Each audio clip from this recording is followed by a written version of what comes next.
Hi everyone, my name is Harry, MD of Harry's English Club. Guys, today we will do writing task 2. Guys, as I have already told you, I'm going to make IELTS as easy as I can for you. So as I have noticed, because I've been teaching IELTS more than 10 years, I have noticed so many Haryanvi and Punjabi students. They are very good students, they are hard worker students, but problem is that because they have been not studied in English through their school time and college time. So suddenly, when they come to the IELTS, they cannot understand that difficult English which IELTS actually providing to their audience or students. So what I have decided, I'm going to make IELTS easy than what I did in that case. I have translated your IELTS writing task 2 topic in Hindi, and I'll give you all the ideas in Hindi. In that case, hope you can get more and more ideas through my videos. And I believe once you have ideas, you can translate that ideas into English, and in that case I can teach you how to speak in English also. That's gonna be very easy to translate this Hindi into English. So let's start. So guys, today our topic is, कुछ लोगों का मानना है कि महिलाओं को देश के पुलिस बल या सेना जैसे अन्य बल में पुरुषों के समान भूमिका निभानी चाहिए, जबकि अन्य सोचते हैं कि महिलाएं इस प्रकार की नौकरियों के लिए सही नहीं हैं। दोनों विचारों पर चर्चा करें, अपनी राय दें। सिंपल सा टॉपिक है, क्या महिलाओं को पुलिस में और सेना बल में आना चाहिए? कुछ लोग कहते हैं ये सही नहीं है, आप क्या कहते हैं? दोनों पक्षों पे आपने बात करनी है। So let's start it. किस तरह से इसको लिखना है? सबसे पहले, कुछ लोगों का मानना है कि महिलाओं को पुरुषों के बराबर काम करने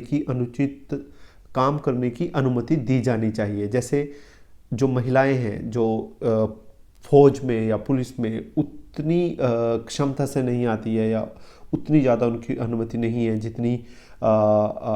जितनी पुरुषों को है। जबकि अन्य लोगों का तर्क है कि महिलाएं ऐसी नौकरी के लिए उपयुक्त नहीं है। यह निबंध दोनों, ये जो टॉपिक है, दोनों का विश्लेषण करेगा। किसका? महिला के आने का भी और नहीं आने का भी। और मेरा क्या मानना है, मैं क्या सोचता हूँ? मैं सोचता हूँ कि जो महिलाएं हैं, महिलाओं का प्रवेश है वो जो महिलाओं का प्रवेश करने के लिए और मेरा क्या मानना है कि सुरक्षा सेवाओं में महिलाओं के प्रवेश का विरोध बेहद अनुचित है। विरोध नहीं करना चाहिए। मैं तो इसके पक्ष में हूं कि महिलाओं को आना चाहिए। तो अब पहले बात करते हैं महिलाओं को क्यों आना चाहिए। एक ओर से ऐसे के कारण है कि जिन वजह से लोगों को महिलाओं के समान भागीदारी का समर्थन करते हैं। कई कारण है। कैसे? सबसे पहले, लोग समतावादी समाज की ओर बढ़ रहे हैं, इसलिए महिलाओं को भी पुरुष के समान पेशा चुनने का अधिकार होना चाहिए। महिलाओं पर किसी भी तरह का प्रतिबंध नहीं होना चाहिए, क्योंकि महिलाओं के ऊपर अभी फौज में जाने का प्रतिबंध है। सो ऐसा महिलाएं काफ़ी अधिकारों से वंचित रह जाती हैं। दूसरी ओर दुनिया भर में लोग बहुत कम, इस लाइन में लिखा हुआ है, बहुत कम लोग दुनिया भर में भर्ती के अंदर भाग लेते हैं। तो इसमें भर्ती की जो गिरावट है वो गिरती जा रही है, और महिलाओं का प्रवेश इस समस्या का समाधान कर सकता है। अगर महिलाएं आएंगी तो ये जो भर्ती कम होती है, भर्ती का जो दर है वो गिरता जा रहा है, तो इसका भी समस्या का समाधान हो सकता है। तो इस पैराग्राफ में क्या दिखाया गया है कि महिलाओं को क्यों आने चाहिए, और अगले पैराग्राफ में हम बात करते हैं जिसमें दिखाया गया है कि महिलाओं को क्यों नहीं आना चाहिए। वहीं जो पुलिस या सेना की नौकरी में महिलाओं के खिलाफ हैं, वो लोग क्या कहते हैं? वो कहते हैं, वे अपने कारण इस प्रकार बताते हैं कि मुख्य कारण यह है कि इस तरह की नौकरियों के लिए आक्रामकता और ताकत जैसे मर्दाना गुणों की आवश्यकता है। मतलब एक ताकत की और आक्रामकता गुणों की आवश्यकता है, जो महिलाओं में शारीरिक विशेषताओं की कमी होती है। मतलब ऐसी ताकत की कमी होती है महिलाओं में, आक्रामकता की कमी होती है, मर्दाना ताकत की कमी होती है। ऐसी नौकरियों के लिए इसलिए महिलाएं उपयुक्त नहीं हैं। एक अन्य कारण यह है कि नौकरी के लंबे समय की तैनाती रहती है इस नौकरी में, और अनिश्चित कामकाजी घंटे होते हैं। मतलब कितने घंटे काम करना पड़ जाए ये भी नहीं पता होता, इसलिए भी महिलाएं उचित नहीं है इस काम के लिए, क्योंकि उनके पास घर में और बच्चों की देखभाल करने की जिम्मेवारी भी होती है। तो इस तरह से इस पैराग्राफ में सेकंड में क्या बताया गया है कि महिलाओं को क्यों नहीं आना चाहिए। अब हम थर्ड पैराग्राफ की बात करेंगे। थर्ड पैराग्राफ में क्या बताया गया है? जो थर्ड पैराग्राफ है वो हमें क्या बताता है? वो हमें बताता है कि मैं सशस्त्र बलों और पुलिस में महिलाओं के प्रवेश का पुरजोर समर्थन करता हूँ। अब जो राइटर है या जब आप लिखते हो तो इसमें आप अपने बारे में लिखेंगे कि मैं क्या सोचता हूँ। मैं पूरी तरह से समर्थन करता हूँ। शुरू करने के लिए प्रवालीकरण इसमें लिखा गया है कि जब हम शुरू करते हैं, मतलब महिलाएं जब सैनिक और शस्त्र बलों में आएंगी तो मांसपेशियों के प्रशिक्षण से शारीरिक शक्ति को बढ़ाया जा सकता है। मतलब उनकी अगर वो तैयारी करें तो अपनी शारीरिक शक्ति को तो वो बढ़ा सकती हैं। ऐसी नौकरियों में शामिल होने के लिए जो महिलाएं हैं वो कठोर परीक्षण से गुजरती है, मतलब उनकी ट्रेनिंग होती है।